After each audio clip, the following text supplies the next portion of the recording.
Hey everyone, English teacher here. Welcome back to our channel. I hope everyone is doing well. ఈ రోజు కూడా మీ అందరి కోసం మరొక మంచి వీడియో స్టార్ట్ చేయబోయే ముందు ఈ వీడియో డిస్క్రిప్షన్లో మీ అందరికీ ఉపయోగపడే మంచి ప్రొడక్ట్స్ని ట్యాగ్ చేశాను. అవి మీకు నచ్చితేనే లింక్ క్లిక్ చేసి పర్చేస్ చేయండి. And now we were having a Telegram channel. ఈ టెలిగ్రామ్ ఛానల్లో ప్రతి నిమిషము కూడా మంచి అవుట్ఫిట్ సజెషన్స్ అలాగే టాప్ డిస్కౌంటెడ్ డీల్స్ పోస్ట్ అవుతూ ఉంటాయి. ఈ ఛానల్ ద్వారా మీరు మీ మనీని చాలానే సేవ్ చేసుకోవచ్చు. ఒక్కసారి ఛానల్ అంతా చెక్ చేయండి, వర్త్ అనిపిస్తేనే జాయిన్ అవ్వండి.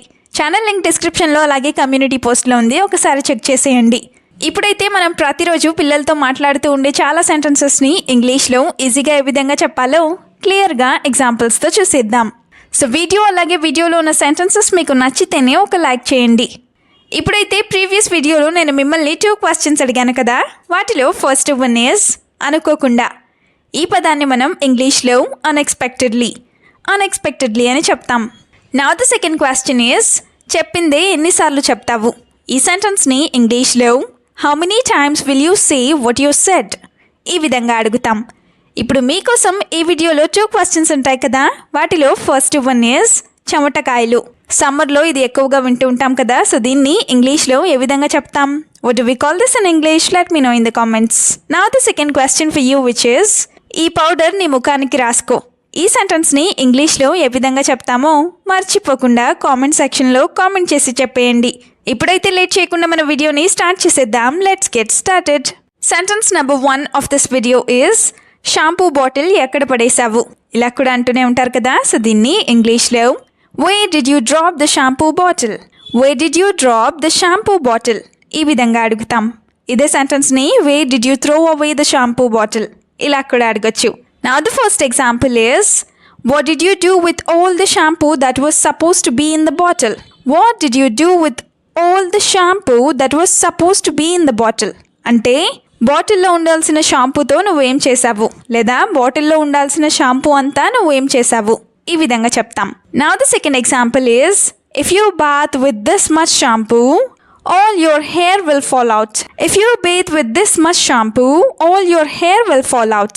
అంటే నువ్వు ఇంత ఎక్కువ షాంపూతో స్నానం చేసినట్లయితే నీ జుట్టంతా ఊడిపోతుంది అని. సెంటెన్స్ నెంబర్ 2 ఈజ్ ఎంత ఏడ్చినా ఫోన్ ఇవ్వను. ఇలా కూడా అంటూ ఉంటారు కదా, సో దీన్ని ఇంగ్లీష్లో No matter how much you cry, I won't give you the phone. No matter how much you cry, I won't or I will not give you the phone. అంటే నువ్వు ఎంత ఏడ్చినా సరే నేను నీకు ఫోన్ మాత్రం ఇవ్వను అని. Now the first example is You are not really crying, stop acting. Or You are not really crying, so stop your acting. అంటే నువ్వు నిజంగా ఏడవటం లేదు కాబట్టి నువ్వు నటించడం ఆపు అని.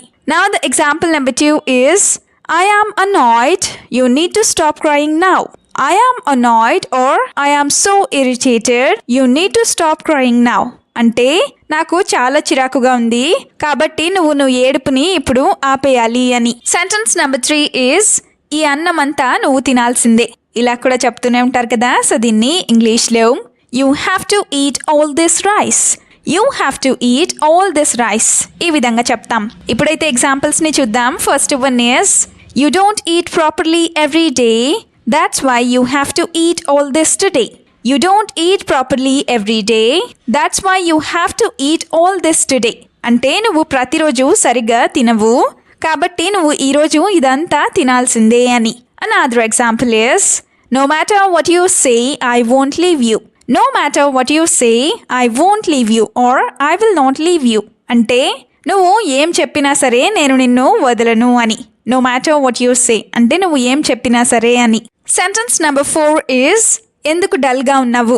ఇలా కూడా అడుగుతూ ఉంటారు కదా, సో దీన్ని ఇంగ్లీష్లో Why are you so dull? or Why are you looking dull? ఈ విధంగా అడుగుతాం. ఇప్పుడైతే దీనికి సంబంధించిన ఎగ్జాంపుల్స్ని చూద్దాం. First one is Are you okay? Why do you look so dull? Are you okay? Why do you look so dull? అంటే నువ్వు బానే ఉన్నావా, ఎందుకు డల్గా కనిపిస్తున్నావు అని.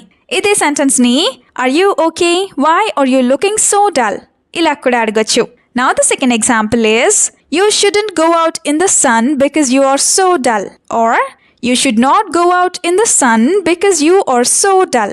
Or You are looking so dull. అంటే నువ్వు చాలా నీరసంగా కనిపిస్తున్నావు అందుకే నువ్వు ఎండలో బయటికి వెళ్ళకూడదు అని. యూ షుడ్ నాట్ గో అంటే నువ్వు వెళ్ళొద్దు లేదా వెళ్ళకూడదు అని. సెంటెన్స్ నెంబర్ 5 ఈజ్ అబద్ధాలు చెప్పడం మొదలు పెట్టావా? పిల్లలు ఎప్పుడైనా అబద్ధాలు చెప్తే ఇలా అంటూ ఉంటారు కదా. సో దీన్ని ఇంగ్లీష్లో have you started lying, have you started lying or did you start telling lies, ఈ విధంగా అడుగుతాం. ఇప్పుడైతే దీనికి సంబంధించిన ఎగ్జాంపుల్స్ని కూడా చూద్దాం. First one is why didn't you take the money and tell me, why didn't you take the money and tell me అంటే నువ్వు నాకు చెప్పకుండా డబ్బులు ఎందుకు తీసుకున్నావు అని. Another example is if you lie like that again I will hit you hard. If you lie like that again, I will hit you hard. అంటే నువ్వు గనక మళ్ళీ అలా అబద్ధం చెప్పినట్లయితే నేను నిన్ను చాలా గట్టిగా కొడతాను అని. ఇఫ్ యూ లై అంటే నువ్వు అబద్ధం చెప్పినట్లయితే అని. సెంటెన్స్ నెంబర్ 6 ఈజ్ బాత్రూంలో అంతసేపు ఉండకూడదు.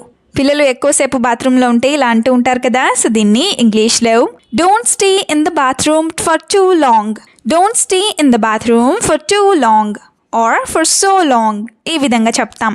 Don't stay in the bathroom అంటే బాత్రూంలో ఉండొద్దు అని. Now the first example is why does it take you so long to get out of the shower, why does it take you so long to get out of the shower అంటే నీకు స్నానం చేసి బయటకు రావడానికి ఎందుకు అంత time పడుతుంది అని. Another example is starting tomorrow you have to take a shower and come out with in 10 minutes. Starting tomorrow, you have to take a shower or bath and come out within 10 minutes.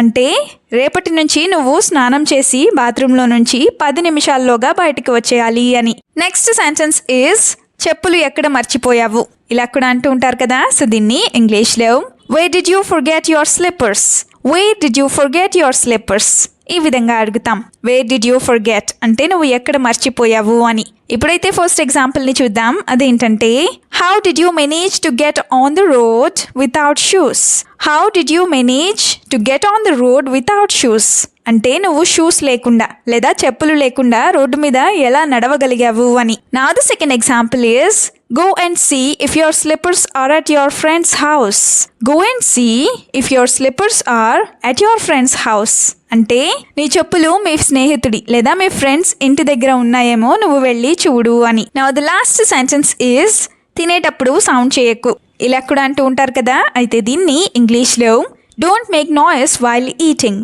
Don't make noise while eating are while you eat, ఈ విధంగా చెప్తాం. Don't make noise అంటే చప్పుడు చేయకు లేదా sound చేయకు అని. Now the first example is if you make noise while eating it will make the people sitting next to you uncomfortable, if you make noise while eating it will make the people sitting next to you uncomfortable అంటే నువ్వు గనక తినేటప్పుడు sound చేస్తూ ఉన్నట్లయితే నీ పక్కన కూర్చున్న వాళ్ళకి అన్కంఫర్టబుల్గా ఉంటుంది లేదా ఇబ్బందిగా ఉంటుంది అని.